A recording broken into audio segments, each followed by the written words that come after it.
Assalamualaikum warahmatullahi wabarakatuh. Kali ini kita akan melanjutkan bab 10 untuk bagian yang kedua, yaitu tentang akuntansi untuk saling pemilikan saham. Di sini, hubungan afiliasi akan semakin kompleks jika antar perusahaan induk dan perusahaan anak terjadi saling memiliki saham. Perusahaan induk di satu pihak akan memiliki saham-saham perusahaan anak, sedangkan di pihak lain, perusahaan anak juga memiliki sebagian saham-saham perusahaan induk.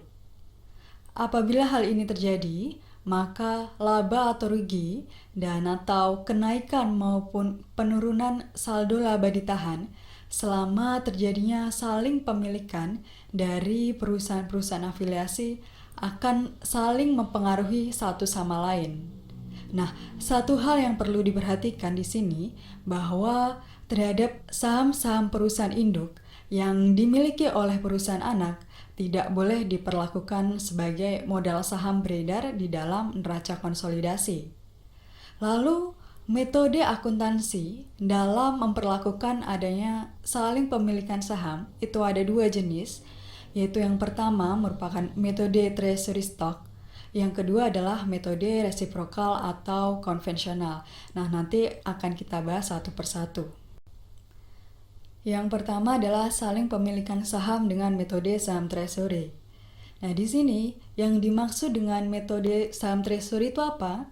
Itu merupakan metode yang memperlakukan saham induk perusahaan yang dimiliki oleh anak perusahaan dianggap sebagai saham yang dibeli kembali atau saham treasury. Nah, dianggap seperti itu karena pada hakikatnya anak perusahaan itu di bawah pengendalian induk perusahaan, dan antara induk dan anak adalah merupakan satu afiliasi atau satu kesatuan, sehingga dengan demikian jika anak membeli saham induk itu sama halnya dibeli oleh afiliasi sendiri atau dibeli oleh perusahaan sendiri, sehingga tidak salah jika hal tersebut dianggap sebagai saham yang dibeli kembali. Nah, dengan adanya perlakuan bahwa saham induk yang dikuasai oleh anak itu dianggap sebagai saham treasury, maka penyajian saham induk dalam neraca konsolidasi harus dikurangkan terlebih dahulu dengan sejumlah saham yang sebelumnya telah dikuasai oleh perusahaan anak. Nah, untuk lebih jelasnya kita akan langsung masuk ke contoh yang pertama. Di sini PT Rahma membeli 90% saham yang beredar milik PT Tikoma pada awal tahun 2018, tepatnya tanggal 2 Januari 2018, dengan harga pokok investasi sebesar 540 juta rupiah. Pada saat pembelian, rekening modal saham dan laba ditahan milik PT Tikoma menunjukkan saldo masing-masing 400 juta dan 200 juta rupiah. Seminggu kemudian, tanggal 9 Januari 2018, PT Tikoma membeli sebanyak 10% saham yang beredar milik PT Rahma dengan harga pokok investasi sebesar 140 juta rupiah, di mana pada saat itu rekening modal saham dan laba ditahan milik PT Rahma masing-masing sebesar 1 miliar dan 400 juta rupiah. Nah, ini merupakan neraca saldo milik kedua perusahaan sebelum adanya pencatatan pengakuan laba per 31 Desember 2018. Nah, ini untuk PT Rahma total aktifanya adalah 1 miliar 640 juta, begitu juga dengan kreditnya.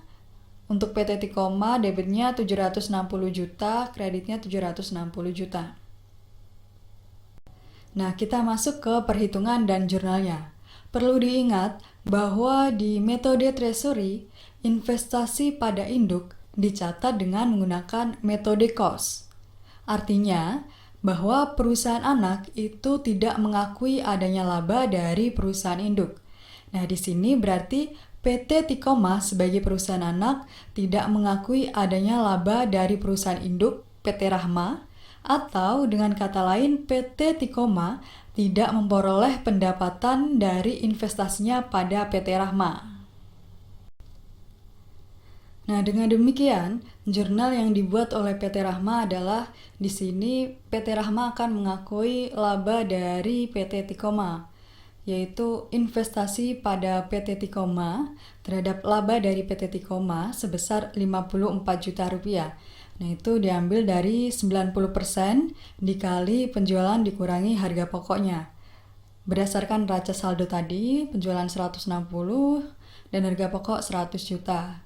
Nah, ini kepemilikan saham PT Rahma terhadap PT Tikoma, sehingga hasilnya adalah 54 juta. Di sini, karena metode treasury yang digunakan, maka dalam raca gabungan, jumlah saham yang dibeli dengan harga pokok sebesar 140 juta itu diperlakukan sebagai saham treasury dan nantinya dianggap sifatnya sebagai pengurang. Jadi sebagai pengurang saham yang beredar milik induk perusahaan, sehingga nanti dalam raca konsolidasi posisi modal dalam hak induk di sini akan tampil seperti ini untuk perhitungannya. Di mana di sini modal saham diketahui sebelumnya 1 miliar, lalu laba ditahan itu 554 juta.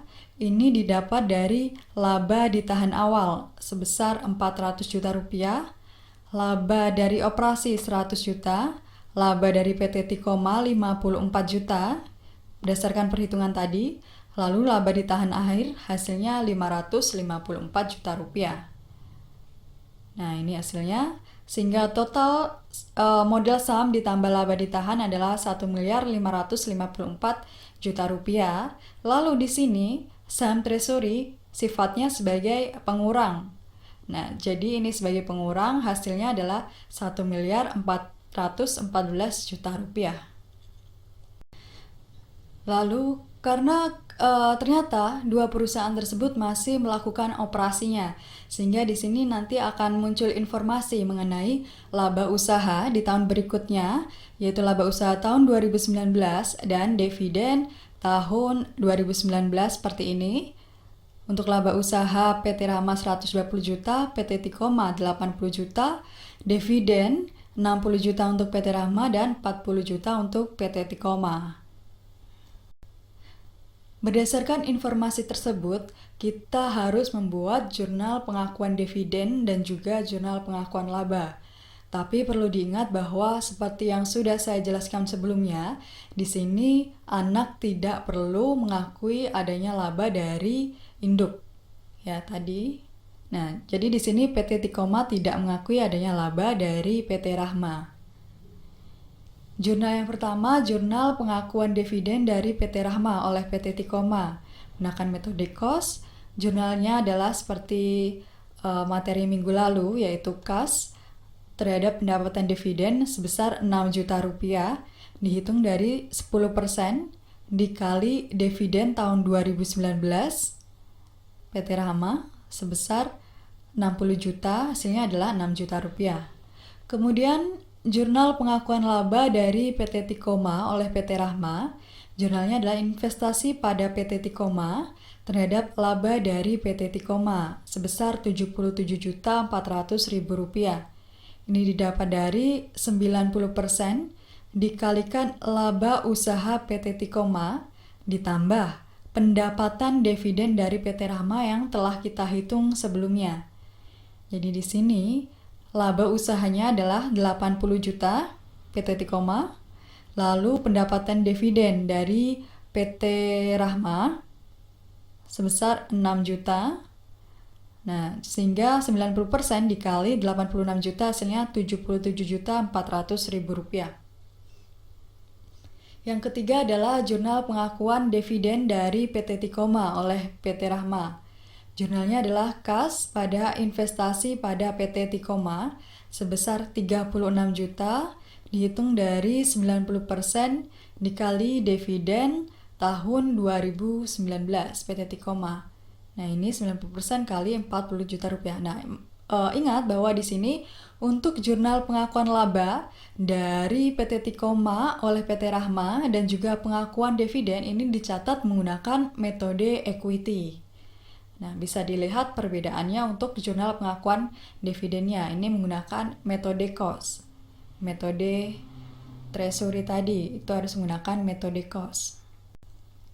Otomatis di sini saldo rekening investasi pada PT Tikoma dan juga saldo laba ditahan milik PT Rahma pada akhir tahun 2019 itu mengalami perubahan. Nah, di sini saldo investasi akhir tahun 2019 pada PT Tikoma berdasarkan hasil perhitungan sebelumnya didapatkan sebesar Rp635.400.000. Nah, ini untuk perhitungannya.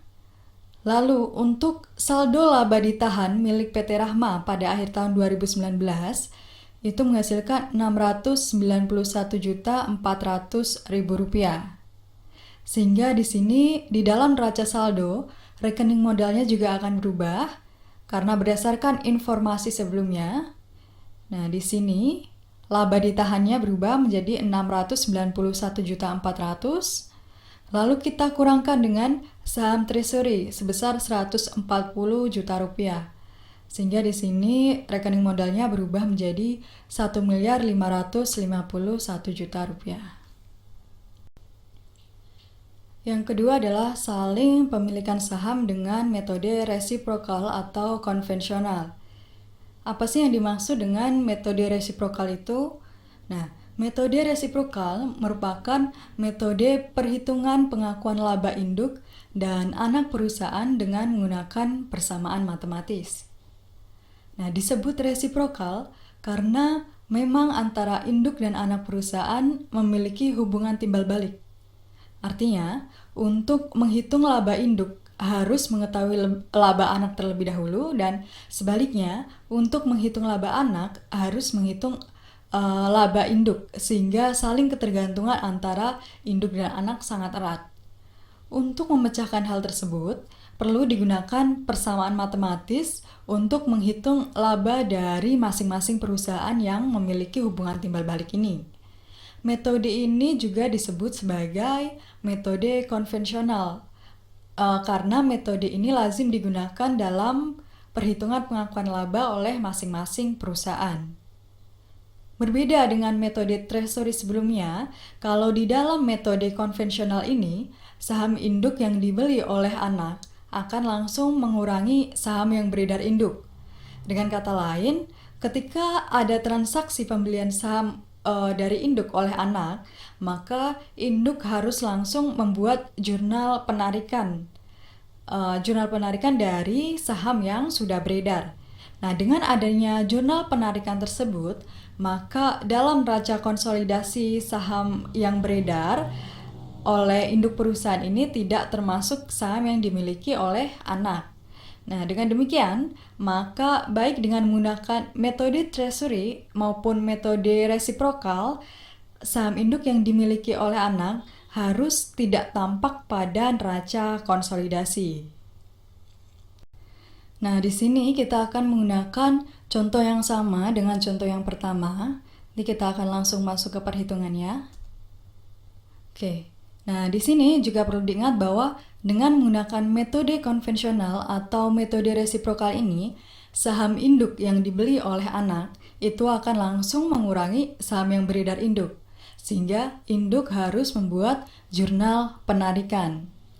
Jurnal penarikan yang dibuat oleh PT Rahma atau perusahaan induk adalah sebagai berikut. Modal saham sebesar 100 juta itu didapat dari 10% saham induk yang dimiliki oleh anak dikali 1 miliar. Lalu laba ditahan sebesar 40 juta itu didapat dari 10% dikali dengan 400 juta rupiah berdasarkan laba ditahan. Nah, investasi pada PT Tikoma sebesar 140 juta, jumlah dari modal saham dan laba ditahan. Dan perlu dicatat bahwa dalam metode resiprokal ini, pengakuan laba atau perubahan kekayaan masing-masing perusahaan dapat menggunakan dua metode, yaitu metode equity maupun dengan metode cost. Nanti kita akan masuk ke contoh yang lebih jelasnya lagi. Contoh yang kedua, pada tanggal 2 Januari 2018, PT Purnama membeli sebanyak 80% saham yang beredar milik PT Sinar dengan harga 160 juta rupiah. 1 tahun kemudian, tepatnya tanggal 2 Januari 2019, PT Sinar membeli 10% saham yang beredar milik PT Purnama dengan harga Rp32.600.000. Untuk posisi masing-masing modal perusahaan pada saat itu adalah Rp200 juta. Data tentang laba ditahan per 31 Desember 2018 dan 2019 bisa kalian lihat di tabel ini. Untuk laba usaha tahun 2018 milik PT Purnama 30 juta dan PT Sinar 20 juta. Laba usaha tahun 2019 PT Purnama 50 juta, sedangkan PT Sinar 25 juta. Dividen tahun 2019 PT Purnama sebesar 15 juta dan PT Sinar 10 juta. Karena sifatnya saling memiliki, maka untuk menghitung labanya itu perlu menggunakan persamaan matematis atau menggunakan metode aljabar. Sesuai dengan metodenya itu metode resiprokal, makanya kita harus menggunakan persamaan matematis. Yang pertama kita akan membahas metode equity sendiri. Nah, kita umpamakan saja bahwa di sini P itu merupakan laba ditahan milik PT Purnama pada akhir tahun 2019. Nah, itu terdiri dari laba hasil operasi. Nah, ini tahun 2019 50 juta laba hasil operasi ditambah dengan pengakuan laba dari PT Sinar. Nah, kita belum tahu. Jadi di sini kita menulis persentase pemilikan sahamnya sebesar 80%. Jadi kita buat 0,8 dari S ini merupakan PT Sinar. Nah, di sini S adalah laba yang ditahan milik PT Sinar pada akhir tahun 2019 yang terdiri dari laba operasi sendiri tahun 2019 ditambah dengan pengakuan laba dari PT Purnama. Nah, ini persamaannya, persamaan awalnya. Nah, ini untuk perhitungannya, teman-teman bisa hitung sendiri. Untuk perhitungannya sama seperti kita belajar matematika sebelumnya. Nah, di sini kita akan melakukan pencatatan tentang jurnal pengakuan laba dari PT Sinar oleh PT Purnama. Di sini jurnalnya adalah investasi pada PT Sinar terhadap laba dari PT Sinar. Jadi totalnya adalah Rp26.086.956. Ini didapat dari 80% pemilikan saham dikali dengan ini tadi, laba ditahan milik PT Sinar sebesar Rp32.608.695,65. Hasilnya seperti ini. Lalu yang kedua adalah jurnal pengakuan pendapatan dividen dari PT Sinar oleh PT Purnama. Jurnalnya adalah kas pada investasi pada PT Sinar.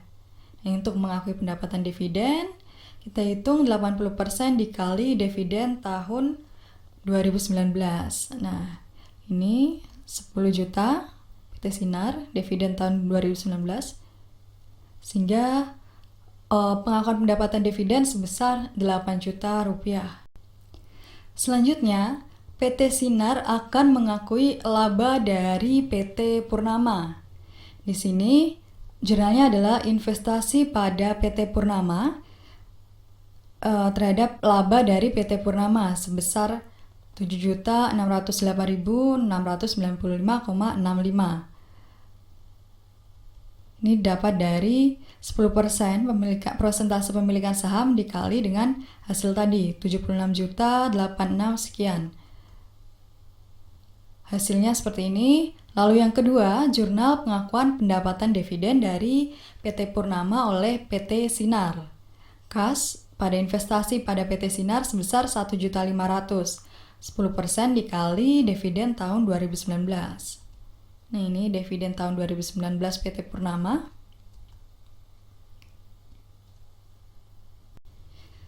Nah, setelah itu kita akan menghitung laba dari kedua perusahaan secara terpisah.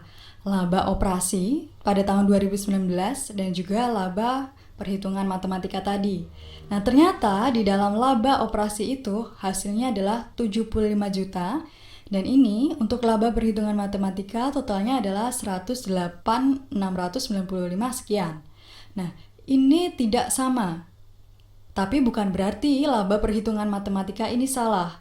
Nah, kenapa? Karena di sini di dalam laba perhitungan matematika masih mengandung hak induk atau controlling interest-nya dan juga hak anak atau minority interest pada masing-masing laba. Lalu untuk mengetahui apakah laba perhitungan matematika itu salah atau benar, kita dapat mengujinya dengan perhitungan seperti ini. Di mana di sini untuk PT Purnama, kenaikan hak laba setelah labanya diakui oleh PT Sinar yaitu 90% dikali 76.086.000 sekian, hasilnya adalah 68 juta sekian. Nah, untuk PT Sinar, kenaikan hak laba setelah labanya diakui oleh PT Purnama adalah 20% dikali 32.608 sekian. Hasilnya adalah 6.521 sekian. Sehingga jumlah laba kedua perusahaan tersebut adalah 75 juta. Nah, maka di sini jumlahnya sama. Perhitungan matematis dengan laba operasionalnya, sehingga di sini persamaan matematis di sini adalah benar. Nah, 90% ini merupakan kenaikan hak laba. Nah, di mana tadi sebelumnya PT Sinar itu membeli 10% saham dari PT Purnama, sehingga di sini saham dari PT Purnama masih 90%. Untuk kenaikan hak labanya menjadi 68.478 sekian. Nah, untuk 20%-nya ini didapat dari karena tadi PT Purnama itu membeli saham dari PT Sinar sebesar 80%, maka untuk minority atau hak minoritinya PT Sinar adalah 20%. Nah, itu untuk perhitungannya. Yang kedua adalah metode cost. Nah, ketika metode cost ini digunakan dalam pengakuan laba, maka untuk laba di tahan akhir yang akan digunakan dalam persamaan matematis, baik itu untuk induk perusahaan maupun anak perusahaan, tidak dipengaruhi oleh pengakuan laba dari investasi. Karena di dalam metode cost ini tidak perlu mencatat adanya pengakuan laba, seperti yang sudah saya jelaskan di bab sebelumnya. Nah, laba yang ditahan masing-masing perusahaan hanya terpengaruh oleh adanya pengakuan dividen. Nah, di dalam metode cost ini, sebelumnya kita akan menghitung laba di tahan akhir 2019 untuk masing-masing perusahaan, di mana untuk PT Purnama nanti hasilnya adalah 73 juta rupiah, sedangkan untuk PT Sinar laba di tahan akhir 2019 adalah 36.500.000 rupiah. Nah, di sini persamaannya menjadi P sama dengan 7.300.000 rupiah ditambah pemilikan tadi 0,8 dari PT Sinar. Kemudian, nah, untuk laba di tahan PT Sinar, karena yang digunakan adalah metode cost, maka persamaannya adalah laba di tahan akhir miliknya ditambah jumlah pemilikannya dikalikan laba di tahan PT Purnama pada saat sahamnya dimiliki oleh PT Sinar. Sedangkan PT Sinar membeli PT Purnama pada awal tahun 2019 dan pada saat itu laba di tahan PT Purnama itu menunjukkan saldo 30 juta rupiah. Nah, laba di tahan akhir 2018 berarti menjadi laba di tahan awal 2019 sebesar 30 juta rupiah. Nah, maka persamaannya adalah seperti ini. S sama dengan 36.500.000 rupiah ditambah 0,1 untuk pemilikan saham dikali P PT Purnama dikurang laba ditahan awalnya tadi 2019 sebesar 30 juta rupiah. Oke, ini perhitungannya tinggal dimasukkan saja untuk nilai yang sesuai. Nah, setelah laba masing-masing perusahaan itu dengan menggunakan konsep ini, maka besarnya hak minoritas yang ada pada PT Sinar itu bisa dihitung. Nah, ini hak minoritasnya 20% karena 80%-nya sudah dimiliki oleh PT Purnama. dikali 44 juta sekian, maka hak minoritasnya sebesar 8.869.565,2 rupiah. Kita lanjutkan ke contoh yang ketiga, di mana pada tanggal 3 Januari 2018, PT Bulan membeli 900 lembar atau 90% dari saham yang beredar milik PT Bintang dengan harga pokoknya 134.500. Kemudian pada tanggal 14 April 2019, PT Bintang membeli 100 lembar atau 10% dari saham yang beredar milik PT Bulan dengan harga pokok 30.300. Modal saham milik masing-masing perusahaan terdiri dari 1.000 lembar dengan nominal per lembar sahamnya Rp100. Nah, ini merupakan laporan laba ditahan dan laporan hasil usaha milik kedua perusahaan. Nah, di sini laba ditahan tahun 2018 milik PT Bulan 50.000, PT Bintang 20.000, dan seterusnya. Nah, kedua perusahaan tersebut itu menggunakan metode equity dalam mencatat investasinya, dan selama saling pemilikan saham tidak ada dividen yang dibagikan. Nah, lalu berdasarkan data tersebut, kita harus menghitung laba yang harus diakui oleh masing-masing perusahaan dan kita akan membuat jurnal pengakuan labanya. Karena kita di sini menggunakan metode equity, maka perhitungan labanya adalah saldo laba ditahan sejak terjadinya saling pemilikan sampai dengan akhir tahun. Jadi di sini kalau laba ditahan PT Bulan dan PT Bintang dari tanggal 14 April sampai 31 Desember 2019 itu artinya adalah 9 bulan. Maka di sini kita akan menghitung satu persatu untuk laba ditahannya. Laba ditahan PT Bulan 9/12 dikali tadi laba ditahannya Rp40.000.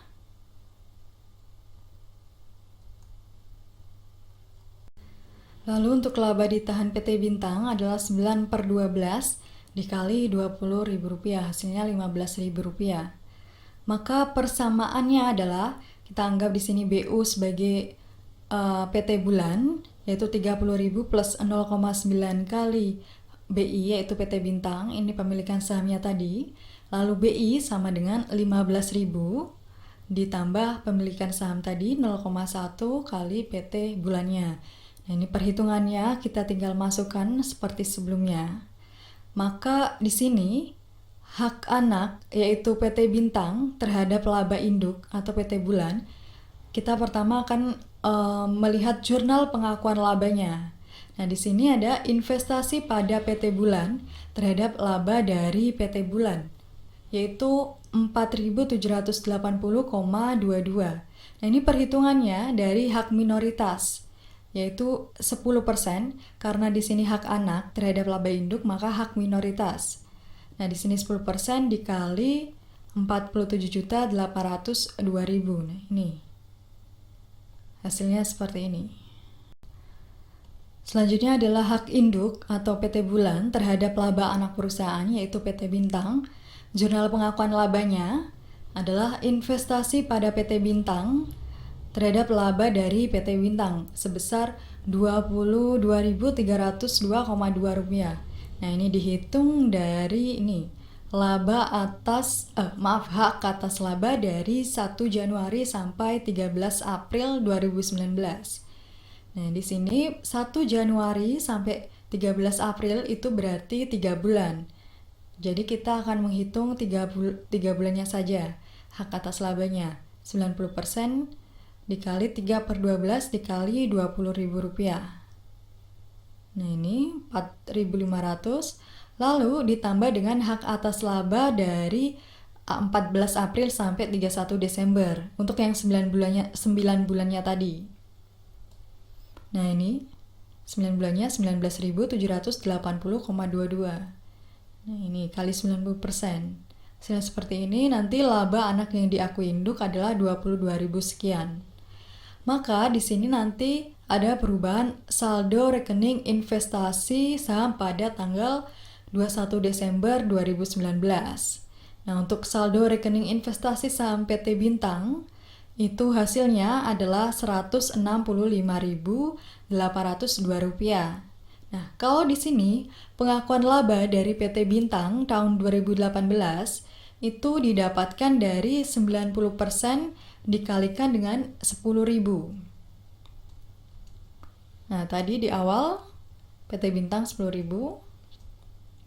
Lalu pengakuan laba dari PT Bintang tahun 2019 berdasarkan dari perhitungan tadi atau jurnal di atasnya tadi.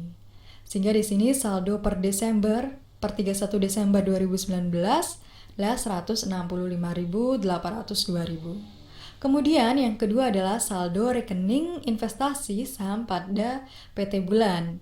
Nah, hasilnya adalah Rp35.080,22. Nah, ini tinggal masukkan saldo investasinya tadi 30.300 ditambah pengakuan laba dari PT Bulan. Nah, yang tadi 4.780. Jadi hasilnya seperti ini. Oke, ini yang terakhir yaitu saling pemilikan saham antar anak perusahaan.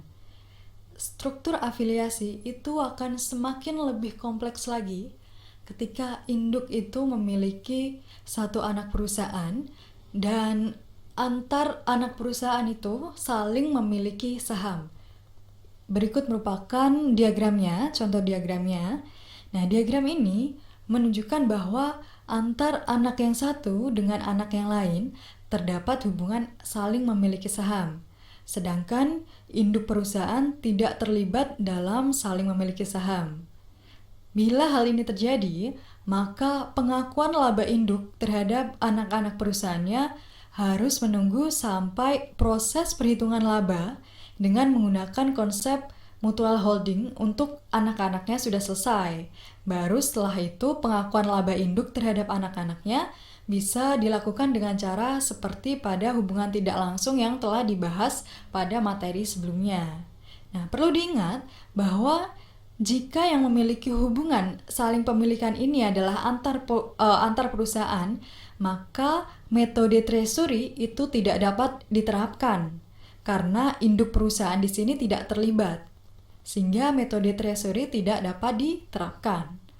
Akibatnya, jika terjadi hal semacam ini, hanya metode konvensional atau metode resiprokal saja yang dapat diterapkan untuk menghitung laba masing-masing anak perusahaan. Oke, saya cukupkan penjelasan dari materi yang terakhir ini.